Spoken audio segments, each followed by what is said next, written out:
Cá estou de volta. Quem não chegou a tempo pode não saber com quem é que eu estou a conversar. Eu estou a conversar com o professor Duncan Simpson, que é do Instituto de Ciências Sociais da Universidade de Lisboa. Está a lecionar este semestre na Brown.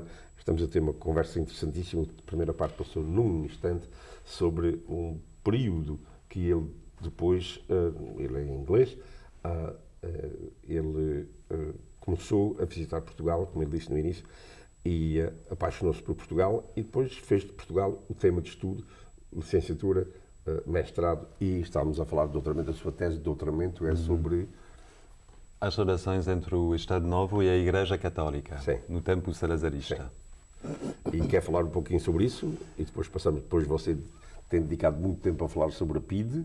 Sim. Nós temos 15 minutos para cobrir isso tudo, então divida o tempo com... Eu, talvez, se o Onésimo não se importar, passaria o tema da PIDE. Vamos a isso, porque eu sei que você tem pontos de vista muito específicos e que discordam bastante de algumas das visões mais exageradas. Sim, vamos ouvi-lo. Ok, PIDE. sobre a PIDE. Foi o meu último projeto que completei. Foi um projeto sobre as relações entre a sociedade portuguesa e a PIDE. Eu diria mais entre os cidadãos comuns e a polícia política salazarista.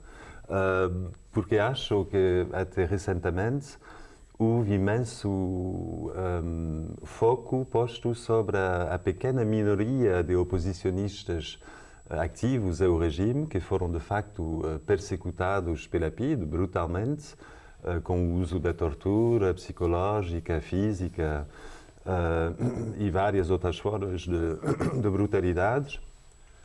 E com este foco esqueceu-se que havia também todo um resto de uma população que era, em larga medida, totalmente despolitizada. E, na minha opinião, esta despolitização não é só o resultado da presença da PIDE na sociedade, de que nem todos os portugueses, através do trabalho de história oral que fiz, por exemplo, sabiam do que existia a própria polícia política na altura, em particular nas zonas mais rurais. É uma despolitização, então, que não vem só deste conhecimento de saber de que a PIDE existia, mas que vem de muito mais longe, de todo um sistema de poder construído a partir do final da monarquia constitucional, continuando durante a Primeira República, que era um poder basicamente construído pelo clientelismo à volta de notáveis, caciques locais, e que não era conducivo, não era propício à politização do resto da população em geral, diria eu, que ainda por cima, até pelo menos nos anos 50, era, em larga maioria, uma população ainda rural. E analfabeta. E sim, com taxas de analfabetismo extremamente altas, que não também possibilitavam uma politização da população.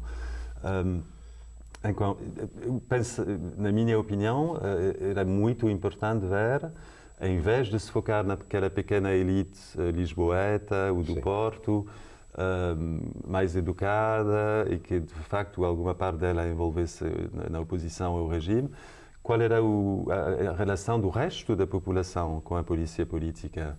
E no trabalho que fiz nos arquivos, pela história oral também, pelos inquéritos, nos arquivos estou a falar de documentos como cartas de denúncias que pessoas escreviam espontaneamente à polícia política, que são milhares delas nos arquivos da PIDE. Portanto, não eram informadores normais, eram as pessoas que escreviam por sua iniciativa. Por sua própria iniciativa, eu que chamo de quase interação do dia a dia entre portugueses e a PIDE. As denúncias fazem parte destas interações. Há também muitas cartas que têm a ver com petições, pessoas que, através da sua livre iniciativa, neste caso, vê a PIDE como uma instituição poderosa dentro do regime e percebem que talvez a PIDE pode ajudá-los, de uma certa forma, não necessariamente com objetivos negativos. Era isso é isso que acho particularmente interessante. Estou a pensar, por exemplo, a PIDE como instrumento para ultrapassar obstáculos burocráticos, digamos assim. Vou lhe dar um exemplo concreto para não ficarmos assim no abstrato.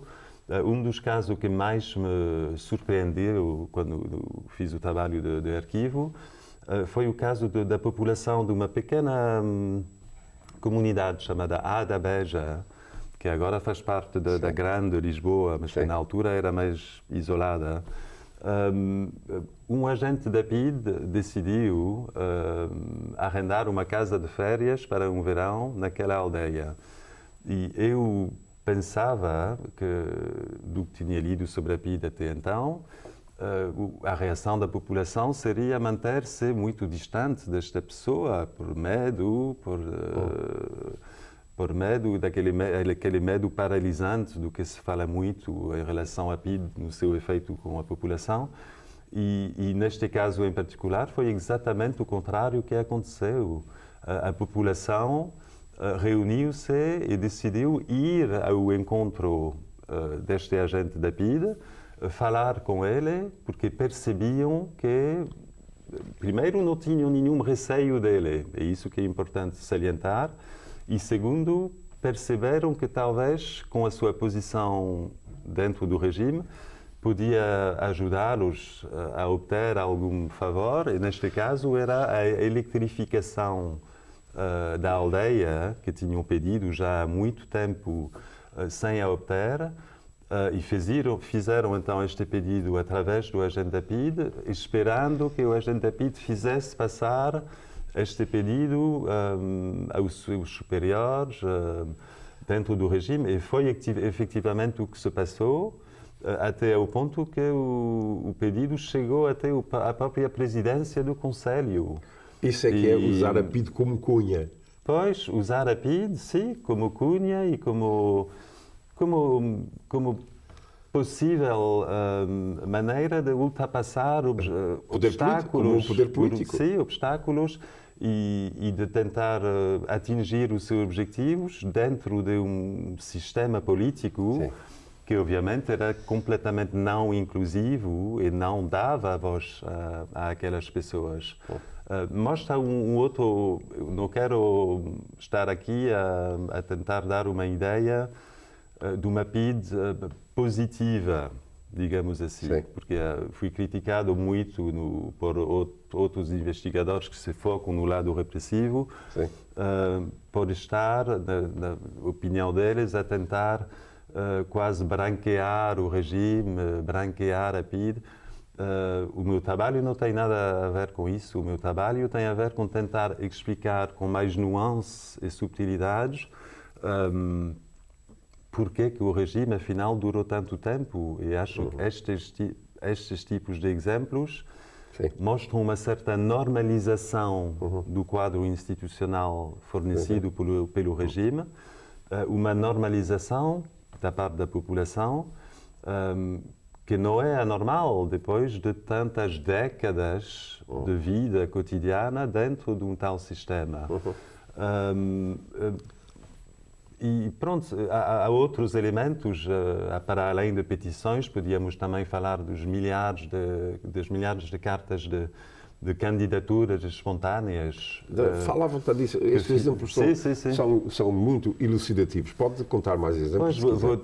Termino com este ponto só, de cartas de candidaturas espontâneas que portugueses escreviam a PIDE, portugueses que queriam voluntariamente ingressar na PIDE, ou como agente, ou como informador, e percebemos pelo tom das cartas, pela qualidade ou falta de qualidade da escrita, deveria dizer, que a maioria deles eram pessoas que não tinham tido acesso à educação, e que não tinham acesso na sociedade portuguesa a qualquer forma de promoção ou de via para uma promoção profissional e social, e que de maneira perversa acabaram por ver a polícia política como uma opção, um recurso econômico De promoção social. de promoção social e particularmente atrativo no sentido em que oferecia a possibilidade de participar do poder da ditadura. Outra vez, aqui é preciso sempre matizar os argumentos que apresentamos e que apresento neste caso. Isto não quer significar que, pronto, toda a população afetada pela pobreza o fez, mas uma parte significativa o fez, e acho que isso é muito interessante de integrar no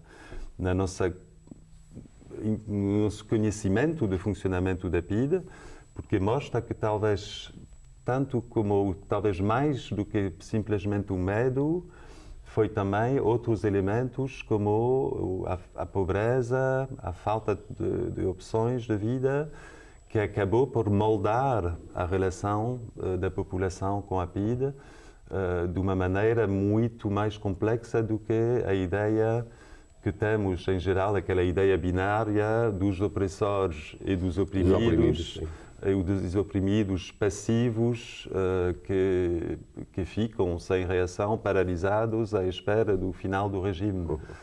Os portugueses, neste caso, foram muito mais proativos nas suas interações, não só com a PIDE, com todas as instituições do regime, mas com a PIDE talvez é o mais surpreendente, porque foi a instituição da repressão. E acho que sem percebermos isso, não conseguimos perceber porque que o regime durou tantos anos. Você, para fazer isso, teve alguma inspiração daquela historiadora alemã que fez, mostrou como o povo alemão também tinha participado ativamente em todo o processo? Sim, exato. Eu tive... a ideia foi... Inspirei-me daquela metodologia da história do cotidiano, também da história de baixo para cima. Porque em Portugal era uma metodologia que tinha sido totalmente ignorada em relação ao estudo da polícia política e queria ver quais seriam os resultados daquelas formas de metodologias. E de facto, há bastantes pontos de semelhanças, embora haja diferenças também, porque os contextos são muito diferentes entre a Alemanha nazi e o Portugal salazarista.